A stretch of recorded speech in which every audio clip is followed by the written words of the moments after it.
राजनीति अपने काफी निचले चरण पर पहुंच चुके हैं, जहां पर आज ये वक्त आ गया है कि नेता जो है गिरी से गिरी टिप्पणी अपने विरोधकों पर और या तो सत्ताधारियों पर कर रहे हैं। नमस्कार, मैं हूं केतन बारिया और आप देख रहे हैं हम तो पूछेंगे।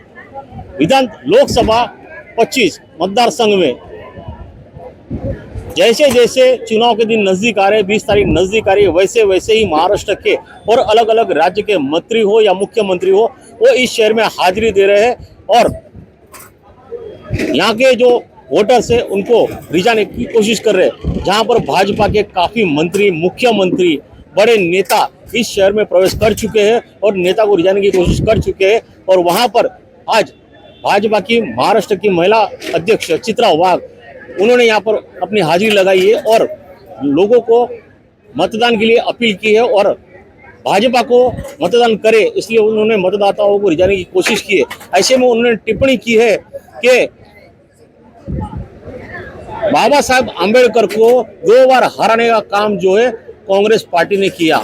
मगर आपको ये बता दे, अगर ये सच कड़वचना सच है तो ये भी एक सच है, कड़वा सच, कि जिन 2 महापौरों का नाम लेकर उन्होंने जो ये बात उनको सिखाई है कि बाबा साहेब न होते तो वो न होते, वो दोनों ही महिला महापौर के कार्यकाल में जो है मीराभांजन महानगर पालिका महापौर दालन से बाबा साहेब आंबेडकर का फोटो बाहर लगाया गया और उस दालन में उनके अपने नेताओं के फोटो लगाए गए। आइए आपको दिखाते हैं कि चित्रा वाघ ने विरोधक पर किस तरीके का निशाना साधा है। कसाब को मदद करने वाले यहाँ के स्थानीय कांग्रेस नेता थे, क्या था पूरा मामला, जरा बताइए। और आपके पास में क्या प्रमाण है इस भाषण का? ऐसा है कि जब देश में कसाब को फांसी देने का निर्णय हुआ तो 5 विधायक के 6 विधायकों ने लिखित रूप में पत्र लिखा राष्ट्रपति जी को कि कसाब को फांसी नहीं दी जाए। उसमें से हमारे यहाँ के एक स्थानीय नेता भी थे, जो आप गूगल पे जाएंगे, फेसबुक पे जाएंगे, यूट्यूब पे शायद लेटर मिलेगा, नहीं मिलेगा तो मैं आपको भेज दूंगा। जिसे हम हीरो कहते हैं, हमारी जो रक्षा करते हैं, ऐसे पुलिस अधिकारियों का जिस समय हत्या की गई, उनको शहीद किया गया और कई बेकसूर जानें ली गई उस कसाब के माध्यम से, और ऐसे लोगों का आप समर्थन कर रहे हैं तो ये कितनी बड़ी निंदा की बात है और शर्म की बात है। ये हम आपको आज ही या कल मैं आपको व्हाट्सएप पे भेज दूंगा, लिखित रूप में उन्होंने दिया है, कोई भाषण नहीं कहा है। और 5 विधायक थे, उसमें से एक हमारे स्थानिक विधायक थे।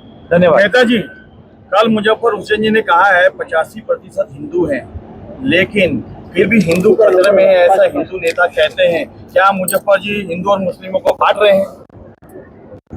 देखिए, हमेशा कांग्रेस ने बांटने का ही काम किया है कि जिस तरह से देश में वातावरण है, हर व्यक्ति चाहता है कि नरेंद्र मोदी जी फिर देश के प्रधानमंत्री बने और इसके लिए सभी लोग बढ़ चढ़कर हिस्सा ले रहे। अब उन्हें जो समझ में आता है, जैसा सोचता है वैसा वो कहते रहते। दूसरी सभा देखेंगे तो कुछ और बोलेंगे, तीसरी में कुछ और बोलेंगे, कल उनको और आपको रिव्यू देंगे। अगर आप उनको आज की सभा का उदाहरण देंगे तो कल अपना वो स्टेटमेंट चेंज करेंगे। तो उन्हें वोट कहीं से मिल नहीं रहे, इसलिए कोशिश करते हैं कि अलग अलग बात करके शायद हम फुसला के क्या, लेकिन ये जनता समझदार है, इस शहर की भी और इस देश की भी। और मैंने कहा कि 5 तारीख को सभी को इसका जवाब मिल जाएगा। धन्यवाद। बंधू आणि भगिनींनो, ही गल्लीतली निवडणूक नाही है, ही दिल्लीतली निवडणूक है और इस देश की बागडोर किसके हाथ में सौंपनी है ये तय करने वाली ये चुनाव है। और इसलिए हमें ये जानना है और हमें ये पहचानना है कि हमें विकास चाहिए या हमें विनाश चाहिए। विकास चाहिए तो हमें मोदी जी के हाथों को मजबूत करना है। और जो ये चुनाव चल रहा है, अब मैंने सिर्फ इतना ही कहा कि इस बार सारे कहते हैं, अब की बार कहते हैं 400 पार, फिर एक बार कहते हैं मोदी सरकार। मैं महाराष्ट्र की अब तक 30 लोकसभाओं में जा चुकी हूं। कुठल्या शेमड्या पोराला पण जर विचाराल तर तोही तुम्हाला हेच सांगेल, अब की बार तो भैया वो कहते हैं 400 पार। तो ये कैसे हुआ? ये एक दिन में नहीं हुआ। मुझे आप सारी इतने बहुत बड़ी संख्या में मेरी बहनें बैठी और मेरे भाई भी बैठे हैं, मुझे आप सभी से कहना है कि आज जो हमें ये मंच उपलब्ध हुआ है, ज्योत्सना आप हो या डिंपल आप हो, आप महापौर बनी हो, यहाँ पे बहुत सारी महिलाएं भी हैं जो नगर सेवक बनी है। हमारे ऊपर अगर सबसे ज्यादा किसी का उपकार है तो वो है महामानव डॉक्टर बाबा साहब आंबेडकर जी का। अगर वो ना होते तो हमें कोई नहीं पूछता। 1950 में उन्होंने ये तय किया कि इस देश की मातृशक्ति को मतदान करने का अधिकार मिलना चाहिए, इन्हें मुख्य प्रवाह में लाना चाहिए। और इसीलिए आज ये सारे हमारे भाई हमें पूछते हैं, ये बिल्कुल नकारा नहीं जा सकता। इसके बाद अगर हमारी शक्ति बाबा साहब के बाद अगर किसने जानी और पहचानी है तो उनका नाम है प्रधानमंत्री नरेंद्र मोदी। जब वो 2014 में प्रधानमंत्री बने, भाइयों आपके घर की इज्जत हमारे घर की इज्जत होती है, हमारी बहन, हमारी बेटी, हमारी बहू, हमारी माँ। और घर की ये जो मातृशक्ति थी, ये सुबह में डब्बा लेके रास्ते पे बैठती थी, क्योंकि हमारे लिए संडास नहीं थे, टॉयलेट नहीं थे। मोदी जी ने देखा कि 2014 में प्रधानमंत्री बनने के बाद इस देश की मेरी माँ, मेरी बहन, इनके लिए शौचालय नहीं है। और ये सिर्फ आपके घर की इज्जत नहीं है, ये माँ और बहनें मेरे देश की इज्जत है। और मेरे देश की इज्जत रास्ते पे नहीं जाएगी, ये सोचने वाला पहला प्रधानमंत्री जिनका नाम नरेंद्र मोदी है। और आने के बाद अगर पहला कोई काम किया तो आज इस देश में 11 करोड़ शौचालय बनाए। और शौचालय को नाम भी क्या दिया है? इज्जत घर। बहुत सारे काम किए। जहां लड़की का जन्म दर कम था उसे बढ़ाने का काम किया। इस दुनिया में कोई ऐसा देश नहीं है जहां पे महिला के जन्म से लेके मृत्यु तक मोदी जी उसके साथ है। इतनी सारी योजनाएं उसके लिए है। घर है, पानी है, लाइट है, खुद के पैरों पे खड़ा रहने के लिए बहुत सारी योजनाएं हैं। अभी मोदी जी कहते हैं कि मैं मेरे बहनों को लखपति दीदी बनाऊंगा। मुझे आप इतनी सारी बहनें बैठी है, मुझे बताइए किसी के नाम पे घर है क्या? पहला नाम अपना, पहला, दूसरा नहीं। देखो 1 2 तो निकली है। नरेंद्र भाई घर किसके नाम पे है? किधर गए? खरसंगा। ओ किशोर भाई किसके नाम पे है? देखो मीरा रोड के तो सारे नेता कह रहे हैं मेरे नाम पे कुछ नहीं, सब मिसेस के नाम पे। भाई हमारे घर तो हमारे पतियों के नाम पे है। अभी मोदी जी ने कहा है कि आगे से प्रधानमंत्री आवास योजना भाई के नहीं बहन के नाम पे होगी। और ऐसी 4.5 करोड़ महिलाओं को लखपति दीदी बनाने का काम मोदी जी ने किया है।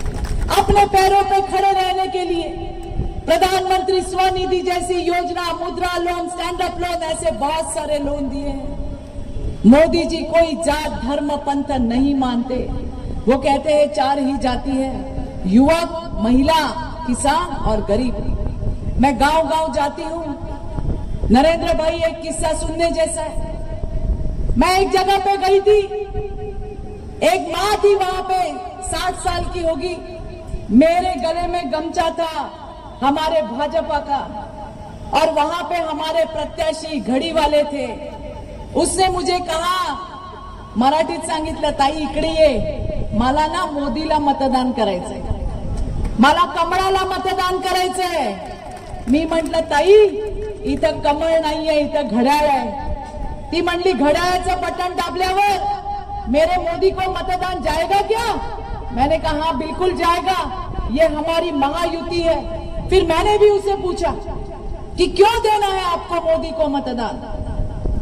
और जो किशोर भाई उसने मुझे कहा वो दिल को छू लेने वाली बात थी. उसने कहा मेरे 2 बेटे हैं, लेकिन मेरे बेटे मेरी तरफ देखते नहीं है, मुझे देखने आते नहीं है, ना मेरा कुछ ख्याल रखते हैं. लेकिन मेरा एक बेटा दिल्ली में बैठा है जो मुझे हर महीने अनाज बेचता है, मुझे किसी के सामने हाथ फैलाने नहीं देता.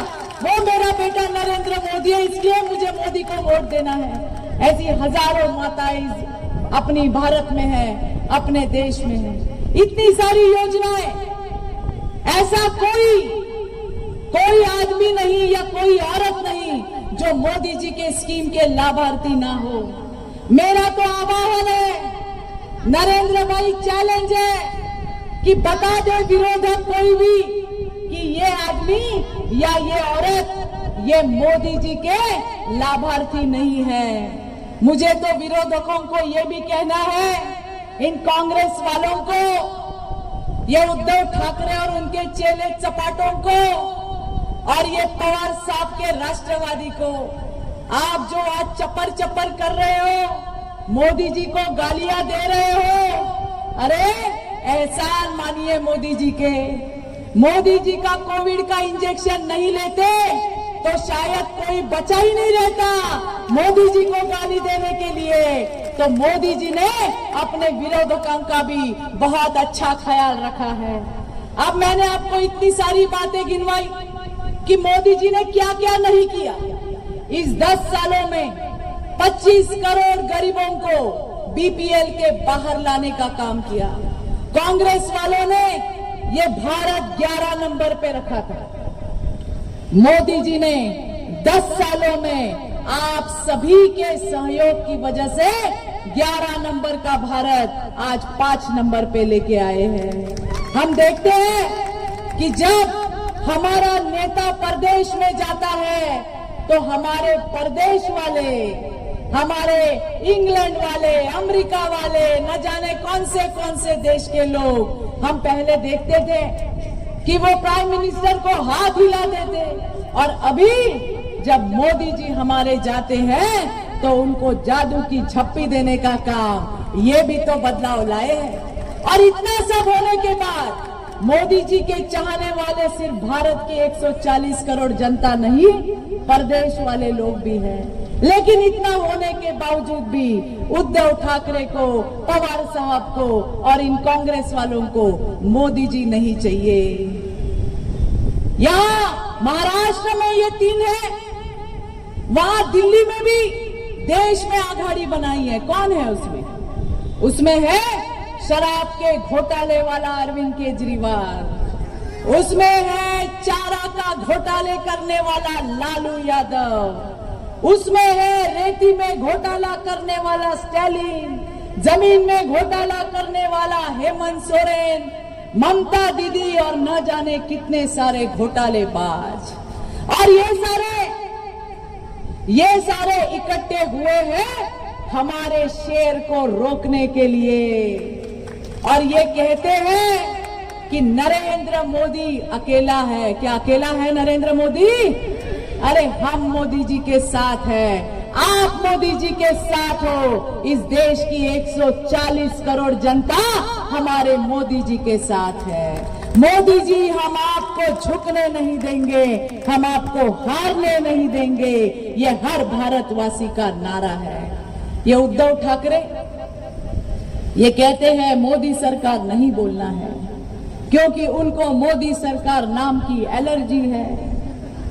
अरे उद्धव ठाकरे, तुमच्या लायकीचा फुगा तर लोकांनी 2.5 वर्षापूर्वीच फोडला।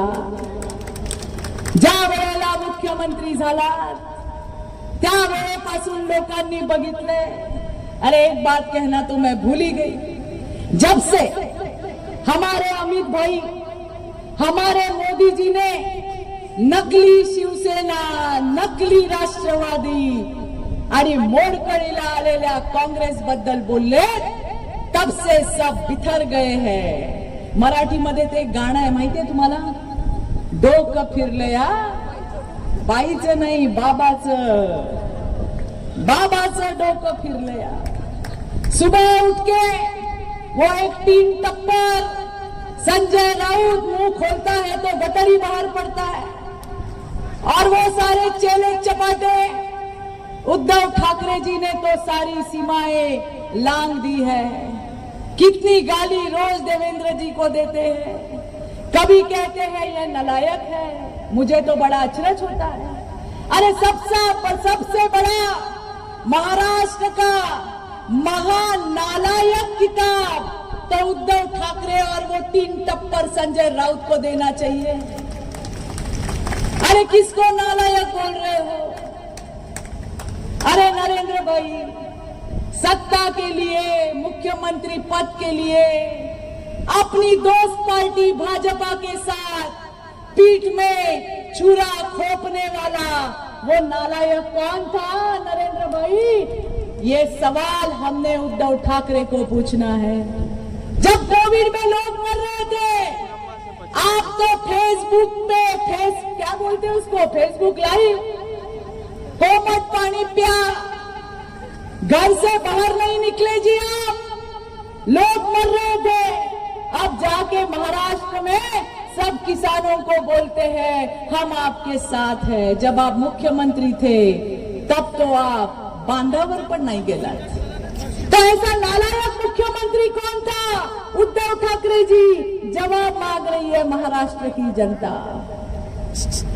रोज उठ के हमारे देवेंद्र जी के ऊपर, मोदी जी के ऊपर थूकने का, उनके ऊपर आरोप करने का काम चल रहा है।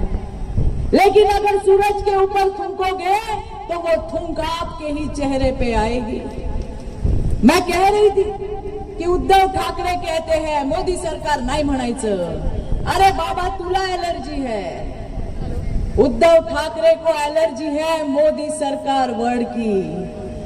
लेकिन मैं हमेशा उद्धव जी को कहती हूँ, आपको जिस मोदी सरकार नाम की एलर्जी है, उस मोदी सरकार नाम पे इस देश की 140 करोड़ जनता की फुल मर्जी है कि नहीं है?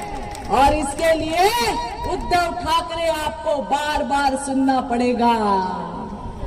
आपकी बार फिर एक बार। अरे राज्यातल्या शेमड्या पोराला विचारलं तरी तो सांगतो ताई अबकी बार 400 पार। पण आपण बघतोय ज्या पद्धतीने राजकारण रसातळाला न्यायचं काम चाललंय, हा 3 टप्पर संजय राऊत रोज सकाळी उठून त्या ठिकाणी शहाणपणा महाराष्ट्रातल्या लोकांना सांगतो। अरे कौन है ये संजय राऊत? ये उद्धव ठाकरे का चेला चपाटा संजय राउत, यानी आर्थिक घोटाले में जामीन पे बाहर आया हुआ आरोपी है। और ये कहता है कि मोदी जी को मंगलसूत्र पे बोलने का कोई अधिकार नहीं। अनीता, अरे ये 3 टप्पर तुम लोगों ने, ये उद्धव ठाकरे, ये पवार साहब और कांग्रेस वाली की महाविकास आघाड़ी सरकार ने कितने हमारे बहनों के मंगलसूत्र छीन लिए। कोविड में जब लोग मर रहे थे, ये लोग भ्रष्टाचार की खिचड़ी खा रहे थे। जब लोग मर रहे थे, ये बॉडी बैग के पैसे खा रहे थे।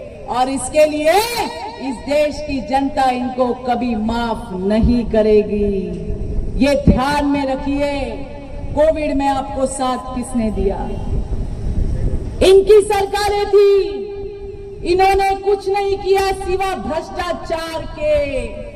आज भी केसेस चल रही है और इसलिए ये 3 टप्पर संजय राऊत काँग्रेसच्या फळावर तुणतुणं घेऊन नाच करणारा नाचाच्या पलीकडे काही नहीं है। महिलाओं का अपमान किया जाता है, बार बार महिलाओं का अपमान किया जा रहा है। हमारी अमरावती की प्रत्याशी एक महिला है। अरे छत्रपति शिवाजी महाराज का नाम लेते हो, वंदनीय बाला साहब ठाकरे का नाम लेते हो, कुछ तो शर्म करो।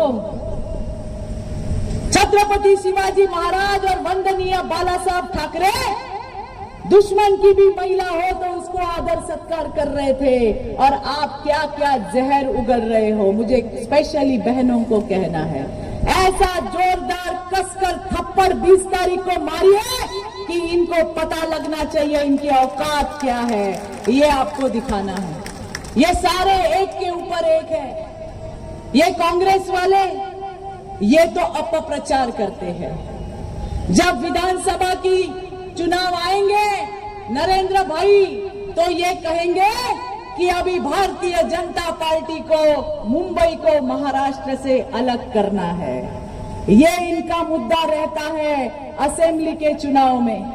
और जब देश के चुनाव आते हैं तो इनको महामानव डॉक्टर बाबा साहब की याद आती है और ये कहते हैं कि अभी जब ये महायुति की सरकार आएगी, जब मोदी जी फिर से प्रधानमंत्री बनेंगे, तो शेरेकर भाऊ संविधान बदल देंगे, ऐसा आरोप करते हैं। अरे हमारे मोदी जी ने स्वयं कहा है, मोदी जी ने कहा है, स्वयं बाबा साहब अंबेडकर जी आते हैं तो भी संविधान नहीं बदल सकते। हमारे देवेंद्र जी ने कहा है, कोणाचा बापामध्ये हिम्मत नहीं जो संविधानाला हात लावे। और ये कांग्रेस वाले, इन कांग्रेस के नेताओं को मुझे पूछना है, जब इस देश में कांग्रेस ने इमरजेंसी लगाई थी तो इसी संविधान के चिथड़े उड़ाने का काम, इस संविधान के चिथड़े उड़ाने का पाप अगर किसने किया तो ये कांग्रेस वालों ने किया है। आज तक 80 अमेंडमेंट कांग्रेस ने संविधान में की है। इतना ही नहीं, आज इन कांग्रेस वाले और महाविकास आघाड़ी वालों को बाबा साहब की याद आ रही है।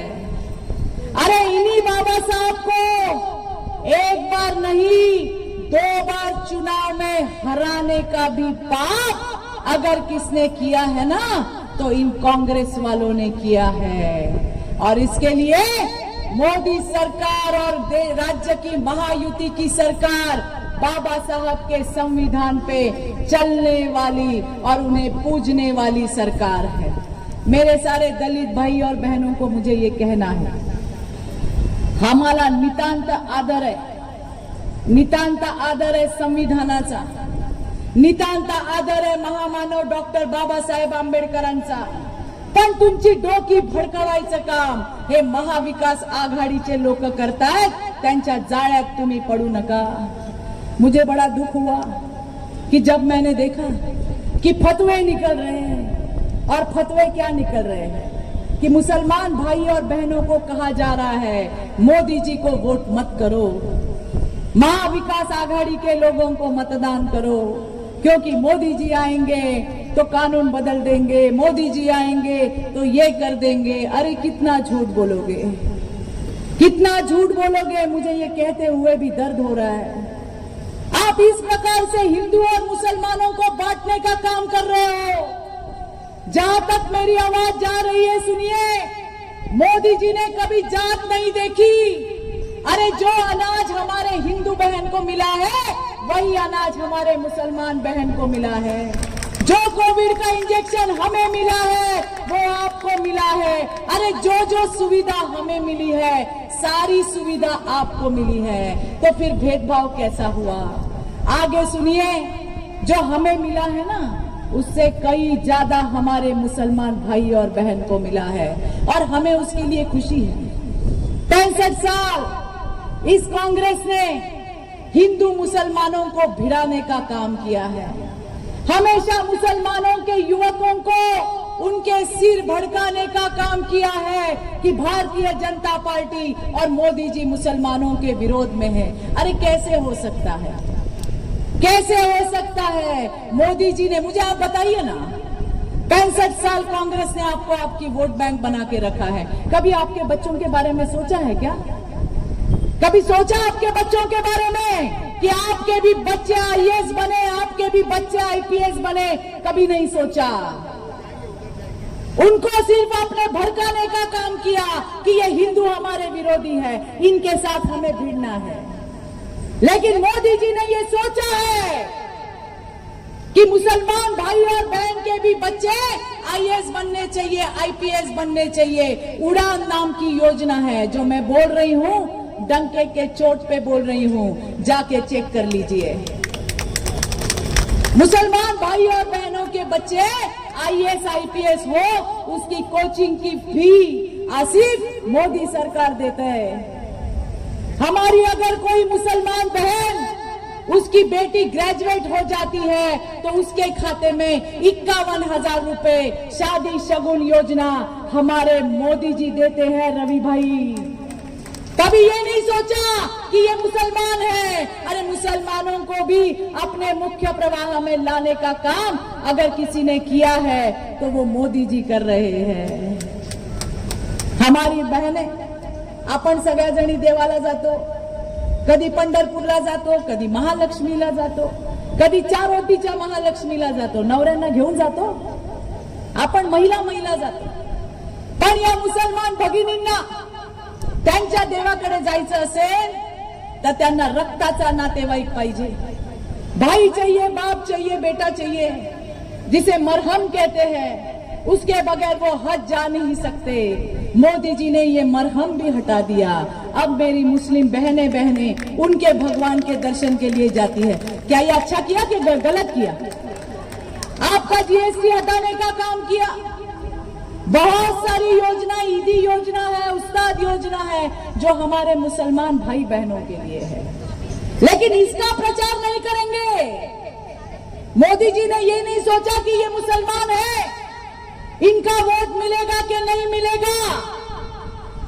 आज जो अधिकार मेरे हिंदू बहन को है, वही अधिकार मुस्लिम बहन को देने का काम अगर किसने किया, उसका नाम नरेंद्र मोदी है. अरे हम हमारी बेटियों की शादी करते हैं, 6 महीने तो इंक्वायरी करते कि नहीं करते. सास कहाँ की है, ससुरा कहाँ का है, बेटी कहाँ दी है, बेटी कहाँ से आई है. 6 महीने इंक्वायरी करने के बाद हम अपनी बेटी ब्याहते हैं. क्यों करते हैं भाई? ताकि हमारी बेटी जीवन भर सुखी रहे. तो ये भी मुसलमान माँ का भी तो सपना है. उसके तो सिर के ऊपर तलवार है कि पता नहीं उसके बेटी के साथ कब क्या हो. और ये मैंने देखा है, सुना नहीं है. एक मेरी बहन थी जिसके पेट में एक बच्चा था, हाथ में एक 5 साल की बेटी थी. उसका आदमी रहता था कहीं परदेश में, वहां से वीडियो कॉल करके कहता है तलाक तलाक तलाक. कहां जाएगी वो? कभी सोचा? उसके भविष्य का क्या होगा? कभी सोचा? अरे मोदी जी ने कहा वोट नहीं मिलेंगे तो भी चलेगा, लेकिन मैं मेरे मुसलमान बहन को हक दिला के रहूंगा. और इसके लिए भी शेर का जिगरा चाहिए. सिर्फ वोट बैंक का काम नहीं किया, सबको जोड़ने का काम किया है. लेकिन फिर भी ये कांग्रेस वाले हमेशा हमारे मुसलमान भाई और बहनों को भिड़ाने का काम करते हैं. कुछ तो शर्म करो. ऊपर जाके आपको भी आपके अल्लाह को जवाब देना होगा कि मैंने कितने हमारे मुसलमान भाई और बहनों को गुमराह करने का काम किया है. अरे आप हमको वोट दो, आप हमको वोट ना दो, फिर भी हम आपका काम करेंगे चाचा. और वो करने वाले प्रधानमंत्री हमारे नरेंद्र मोदी है. और ऐसे हमारे मोदी जी को अब की बार हमें 400 पार पे पहुंचाना है. आज हमारे यहाँ के प्रत्याशी नरेश मस्के हैं और जिनकी निशानी है धनुष्य बाण.